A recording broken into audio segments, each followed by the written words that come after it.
क्या जिनपिंग भारत से बदला लेना चाहता है? किस बात का? हाल ही में एक ब्रिक्स समिट हुई कल ही, और इस ब्रिक्स समिट में भारत के पीएम शामिल नहीं हुए, बल्कि पीएम की जगह डॉक्टर एस जयशंकर शामिल हुए। और डॉक्टर एस जयशंकर ने एक तगड़ी वाली क्लास लगा दी और बहुत अच्छा स्पीच दिया। तो क्या चाइना इसका बदला लेगा? कैसे लेगा? तो आपको बता दें, भारत ने एक मीटिंग ऑर्गेनाइज की है। हालांकि ये मीटिंग वर्चुअल होगी, ऑनलाइन होगी, और इस मीटिंग में पुतिन भी आ रहे हैं। इस मीटिंग में बड़े बड़े दिग्गज सारे आ रहे हैं। लेकिन यहाँ तक समझ लीजिए कि कनाडा के पीएम जस्टिन ट्रूडो भी आ रहे हैं। पर चाइना ने क्या निर्णय सुनाया है और चाइना ने ये निर्णय क्यों सुनाया है, जानेंगे यहाँ क्या चल रहा है। तो वहीं दूसरी तरफ सबसे बड़ी खबर, आखिरकार 22 अरब देशों के विदेश मंत्री भारत क्यों पहुंच रहे हैं।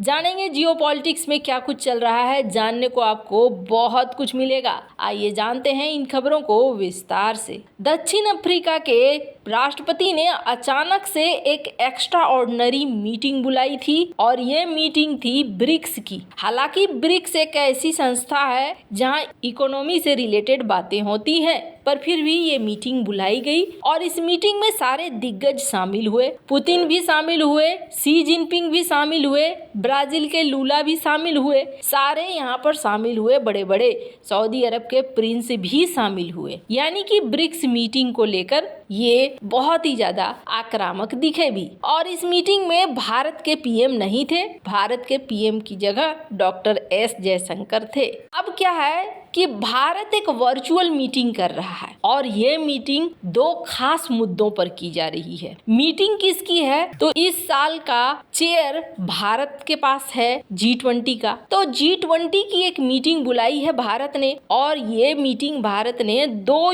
चीजों को डिस्कस करने के लिए बुलाया है। एक तो रूस यूक्रेन का युद्ध चल रहा है, और दूसरा चल रहा है इजराइल हमास का जंग। तो कहा जा रहा है कि इन दोनों के बीच में ही कुछ न कुछ चीजें हावी रहेंगी इस मीटिंग में। अब इस मीटिंग के होने के बाद ही समझ में आएगा कि इस मीटिंग में और कौन कौन सी बात हुई। पर जो ये G20 की मीटिंग हुई है, इस G20 की मीटिंग में भारत जरूर कुछ ऐसा करने वाला है जो चाइना को पसंद नहीं आएगा। स्क्रीन पर आप एक आर्टिकल देखिए। अरिंदम बागची ने एक वीडियो शेयर करते हुए, जो ये वीडियो आप देख रहे हैं, इसे शेयर करते हुए कहा कि एक वर्चुअल G20 लीडर्स की मीटिंग बुलाई गई है इस समिट को, और इस समिट में चाइना के शी जिनपिंग नहीं आएंगे, लेकिन पुतिन रहेंगे। बाकी रहेंगे चाइना की तरफ से कौन रहेगा? उनके प्रीमियर ली कियांग रहेंगे। आपको बता दें, G20 की मीटिंग जब भारत में हुई थी तब भी शी जिनपिंग नहीं आए थे और अपने प्रीमियर को ही भेज दिया था। अब एक बार फिर यहाँ पर ऑनलाइन भी प्रीमियर ही रहेंगे, जबकि जस्टिन ट्रूडो भी इस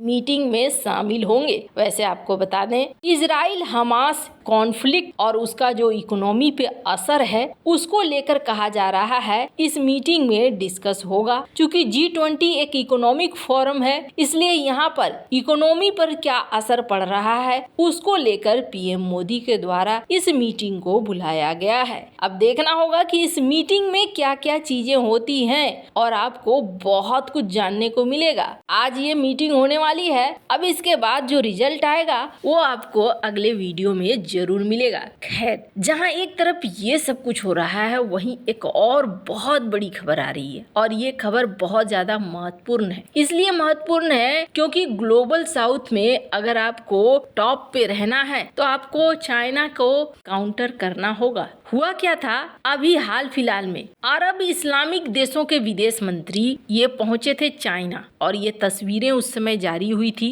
चाइना के विदेश मंत्री वांग यी ने इस पूरे डेलीगेशन को संभाला था। इस डेलीगेशन में सऊदी अरब के फॉरेन मिनिस्टर प्रिंस फैजल बिन फरहान अल सऊद थे। यहाँ पर ये पहुंचे कि चाइना की मदद से शायद इजराइल हमास के इस जंग को खत्म किया जा सके। हालांकि चाइना ने वहां से बयान भी दिया, पर इस बयान का कुछ खास असर होता हुआ नहीं दिखा। चाइना ने इस मीटिंग के अलावे ब्रिक्स में भी इस बात को कहा कि सीज फायर हो जाना चाहिए, तुरंत रोक दिया जाना चाहिए, पर उसका कोई खास असर होता हुआ नहीं दिखा। यूएन में लगातार बात हो रही है पर कोई खास फायदा नहीं हो रहा है और यहाँ पर इजराइल रुकने का नाम नहीं ले रहा है। यहाँ तक कि सऊदी अरब ने इस बार ब्रिक्स समिट में ये भी कह दिया कि इजराइल को हथियार देना बंद कर दो, पर इसके बावजूद यहाँ पर शांति की संभावना दूर दूर तक नहीं दिख रही है। पर आपको बता दें, ये जो मिडिल ईस्ट के देश हैं, ये मिडिल ईस्ट के देश भारत के लिए भी बहुत महत्वपूर्ण है और भारत के प्रोजेक्ट के लिए भी बहुत महत्वपूर्ण है। ये बात तो तय है।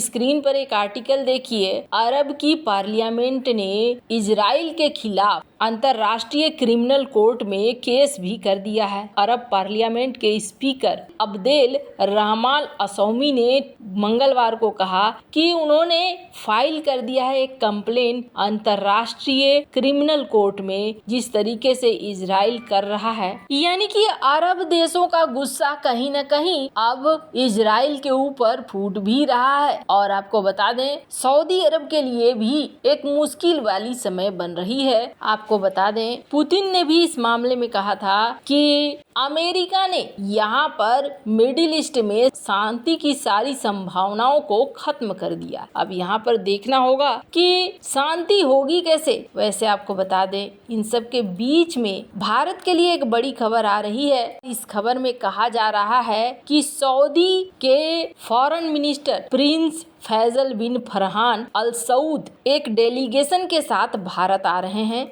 और ये जो डेलीगेशन है ये अलग अलग अरब देशों के विदेश मंत्री होंगे। ये विदेश मंत्री जैसे जॉर्डन के उप प्रधानमंत्री ऐमान सफादी, इजिप्ट के फॉरेन मिनिस्टर सामेह शोकरी, फिलिस्तीन के फॉरेन मिनिस्टर रियाद अल मालिकी इसमें शामिल होंगे और ये हाई लेवल डेलीगेशन विदेश मंत्री जयशंकर से मुलाकात करेगा। माना जा रहा है कि बातचीत के 2 से ज्यादा राउंड हो सकते हैं। मीडिया रिपोर्ट्स में ये कहा जा रहा है कि भारत साउथ एशिया की बड़ी ताकत है और अरब देश चाहते हैं कि भारत सरकार पश्चिम एशिया में अपने प्रभाव का इस्तेमाल करे। और एक वजह यह भी है कि भारत के इजराइल और फिलिस्तीन दोनों से करीबी रिश्ते हैं। माना जा रहा है कि भारत दौरे के बाद ही ये डेलीगेशन कुछ और देशों का दौरा कर सकते हैं। दरअसल अरब वर्ल्ड और वेस्ट एशिया में इस जंग की वजह से नई तरह के खतरे पेश आ रहे हैं। ईरान भी इसमें बड़ा फैक्टर है।